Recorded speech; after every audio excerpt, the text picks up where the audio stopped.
बिस्मिल्लाहिर्रहमानिर्रहीम। अस्सलाम वालेकुम। जियो टीवी नेटवर्क से डॉक्टर शाहिद मसूद। चंद रोज बाद साबिक सदर मुमलिकत और अफवाज पाकिस्तान के बरसा बरस तक सरबराह रहे जनरल रिटायर्ड परवेज मुशर्रफ के खिलाफ 3 नवंबर 2007 को उठाए गए इकदामात पर अदालत बहस करने जा रही है और अब तक वाज़ेह नहीं कि मुशर्रफ साहब की नुमाइंदगी कौन किन दलाइल के साथ करेगा और ये कि इस मुकदमे के दौरान उनकी जानिब से दलाइल क्या पेश होंगे। नतीजतन 3 नवंबर के बाद हलफ उठाते जज साहिबान का मुस्तकबिल क्या होगा। और सबसे अहम बात यह कि चूंकि मुशर्रफ साहब के खिलाफ जाता हर फैसला बराह रास्त मौजूदा हुक्मरानों के लिए भी इंतहाई परेशान कुन साबित होगा, इसलिए हुकूमती तर्जुमान ख्वाह दावे जो भी करें ये तय है कि वो बाहर सूरत अपना वजन मुशर्रफ साहब के पलड़े में ही डालेंगे और उसकी वजूहात बार बार दोहराने की जरूरत नहीं। लेकिन सवाल अब कौम के सामने ये अहम कि क्या वाकई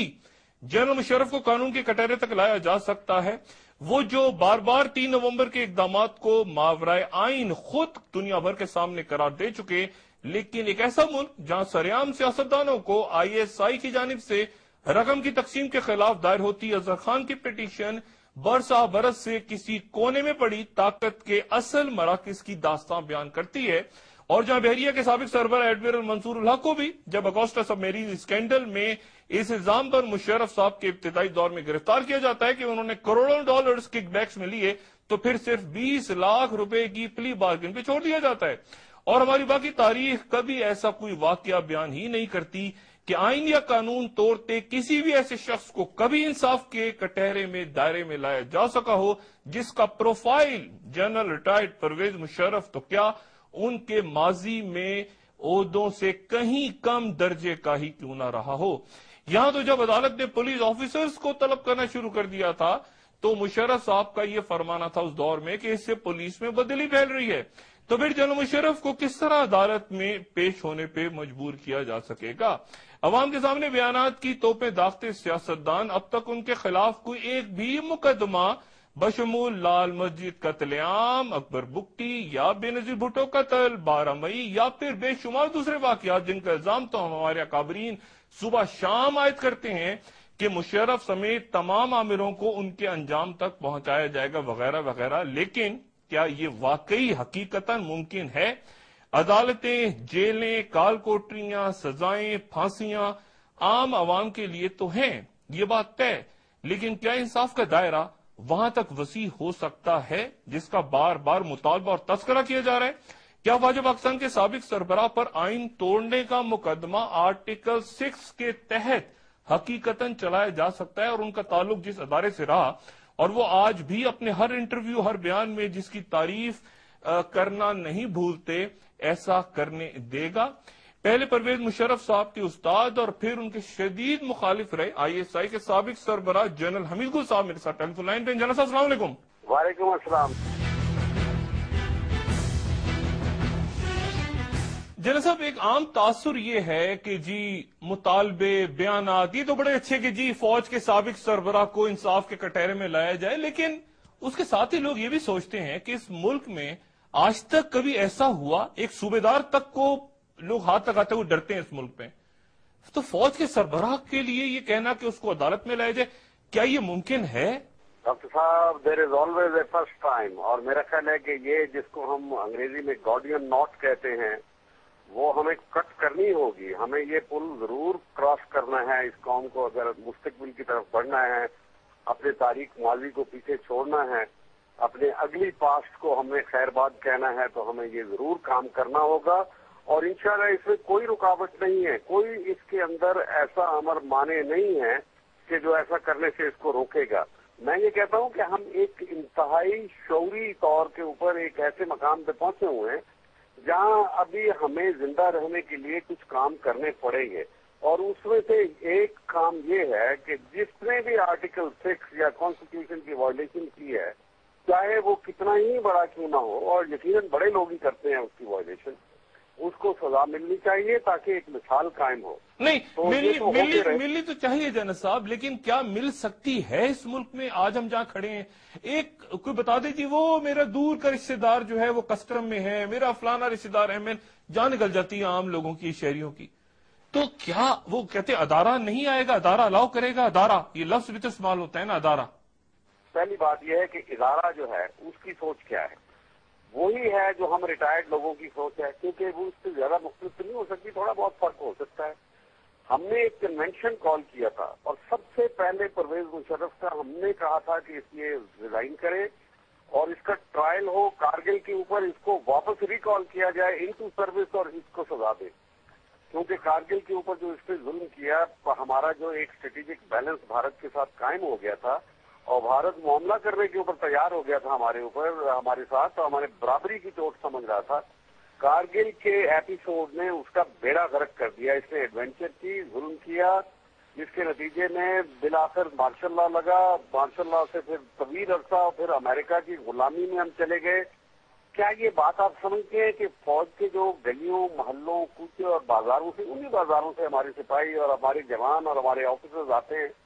کیا ان کی سوچ قوم کی سوچ سے یکسر مختلف ہے؟ سوال ہی پیدا نہیں ہوتا۔ جنرل صاحب، وہ اپنا جو بھی انٹرویو دے رہے ہیں پرویز مشرف صاحب، اس میں وہ فوج کی ضرور تعریف کرتے ہیں، ISI کی ضرور تعریف کرتے ہیں، یعنی یہ کوئی، میں نے ان کی ایک تقریر، ایک انٹرویو ایسا نہیں سنا جہاں انہوں نے فوج اور ISI کی تعریف نہ کی ہو،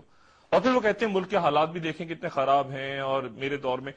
تو یہ اسی ایک ادارے کی تعریف کر رہے ہیں، تو اس سے کیا میسج وہ دینا چاہ رہے ہیں کہ یہ ادارہ ان کو ریسکیو کرے آ کے اس وقت، اور کیا وہ کرے گا ادارہ؟ نہیں، وہ تو نہیں کرے گا، لیکن یہ ان کا ایک اور جو جرائم کی ایک طویل لسٹ ہے، اس میں ایک اور جرم کا اضافہ ہے کہ وہ فوج کو اکسا رہے ہیں کہ گو فار دس، اس کی جو سویلین گورنمنٹ جو جمہوریت ہے، اس کی پاؤں کے اوپر پاؤں رکھ دو۔ نہیں، ایسا نہیں ہوگا انشاءاللہ۔ دیکھیں کیانی صاحب نے بہت میجورٹی دکھائی ہے، اور پھر کیانی صاحب کو تو قد کاٹ بہت بلند ہو جائے گا۔ دیکھیں ایک آدمی کو موقع مل رہا ہے، مجرم کوئی اور ہے، ان کو تو کیانی صاحب کا تو قد کاٹ بہت بلند ہو جائے گا۔ جہاں تک ادارے کا سوچ کا میں نے آپ بتا دیا ہے کہ سب سے زیادہ اس ادارے کو نقصان پہنچا۔ جو قوم اس فوج کے اوپر محبتیں نچھاور کیا کرتی تھی اور کبھی تصور بھی نہیں کر سکتی تھی، بچے کھڑے ہو کے سلوٹ کرتے تھے، اور میں آپ کو کیا کیا باتیں بتاؤں، اتنے خوشگوار یادیں ہیں کہ قوم کی محبت کس انداز میں۔ آپ کے اسٹوڈنٹ رہے ہیں جنرل صاحب، پرویز مشرف آپ کے اسٹوڈنٹ رہے ہیں، غالباً آپ کے جونیئر رہے ہیں، آپ سے انہوں نے پڑھا ہے؟ میرے ماتحت بھی رہے ہیں، میرے شاگرد بھی رہے ہیں اسٹاف کالج میں۔ تو آپ کیا مطالبہ کریں گے؟ آرٹیکل 6؟ جی، آرٹیکل 6 100%، اور اس سے بھی پہلے میں سمجھتا ہوں کہ وہ جو ہم نے مطالبہ کیا کہ اس کا کورٹ مارشل ہونا چاہیے کارگل کے اوپر، بیکاز ہی واز، انہوں نے مجھے خود تسلیم کیا 7 جولائی کو بحیثیت ان کے استاد کے 1999 کو جب انہوں نے کارگل سے نیچے آنے کا فیصلہ کیا، تو میں ان کو ٹیلی فون کیا کہ میں آپ سے ملنا چاہتا ہوں۔ انہوں نے کہا آ جائیے۔ یہ 4 جولائی کو اعلان ہو چکا تھا کارگل سے اترنے کا، اور میں نے ان سے جا کے کہا کہ آپ پہلے مجھے بتائیں کہ کیا آپ کی غلطی کس میں تھی، اوپر جانے میں یا نیچے آنے میں؟ تو انہوں نے تسلیم کیا کہ ہم سے یہ غلطی ہوئی۔ تو میں نے ان کو بہت زیادہ اس بات کے اوپر شدید اعتراض کیا کہ آپ نے یہ کیا کیا ہے۔ تو ایک تو یہ واقعہ ہے، دوسرا یہ ہے کہ دیکھیں نا جی، نہیں، لیکن ملٹری آپریشنز جو ہیں، آپریشنز میں تو گڑبڑ کی گنجائش، یعنی آپ کارگل کہیں تو وہ کہیں کہ حمید گل صاحب جلال آباد پہ چلے جائیں، پھر جی جائیں بے شک جلال آباد میری کمانڈ میں تو نہیں تھے، وہ مجاہدین جو تھے وہ افغانستان کے لوگ تھے، مجاہد تھے،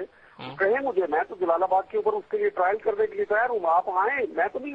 بھاگتا اس سے، آپ جلال آباد کی بات کریں، حمید گل صاحب ضرور آئیں گے، آپ کے جہاں بھی ہوں گے پیش ہوں گے۔ جنرل صاحب، اوپن ٹرائل یعنی کیسے آرمی چیف کو عدالت میں لا کے اور پرویز مشرف صاحب پہ نام لینا شروع کریں، بیان کرنا شروع کریں افتخار چودھری صاحب کے دنیا کے سامنے، یہ کیسے ملک گوارا کرے گا؟ یا آپ کو چاہیے، آپ سجیسٹ کرتے ہیں کہ ان کیمرہ ہونا چاہیے؟ کیا ضرورت ہے ان کیمرہ کی؟ بالکل اوپن میں آئے، قوم تو چاہتی ہے، قوم تو اس ماضی سے الگ ہو کے آگے بڑھنا چاہتی ہے، اور اس میں ضروری تو نہیں، ابھی جو نوٹس سرو کیا اس کے اندر نہ ان کو کمانڈر ان چیف لکھا گیا، نہ ان کو جنرل لکھا گیا، ان کو پرویز مشرف کہا گیا ہے۔ 3 نومبر کے واقعات ان کا انڈیویجول ایکٹ تھا، اس میں کوئی ادارہ ملوث نہیں تھا، نہ کسی کو انہوں نے کنسلٹ کیا، نہ اپنے کور کمانڈروں سے پوچھا۔ لیکن وہ کلیکٹیو رسپانسبلٹی کا معاملہ جو آتا ہے وہ نہیں ہوتا اس میں کہ جی یہ سب میرے ساتھ شریک، ایسا کوئی معاملہ کورٹ میں اگر وہ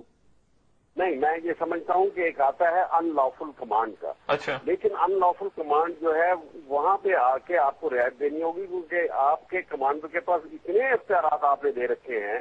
جس کے نتیجے میں یہ کہنا کہ ان لافل کمانڈ آپ نہیں مانیں گے، اور لہٰذا اگر ان لافل کمانڈ کی تو آپ بھی مجرم ہیں۔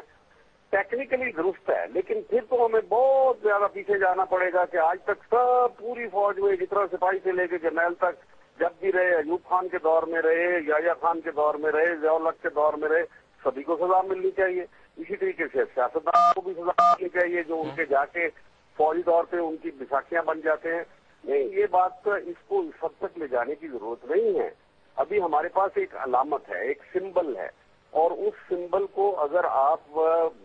अपने मंतकी अंजाम तक पहुंचा देंगे तो फिर मामलात इंशाल्लाह दुरुस्त होना शुरू हो जाएंगे। जनरल साहब, आपका बहुत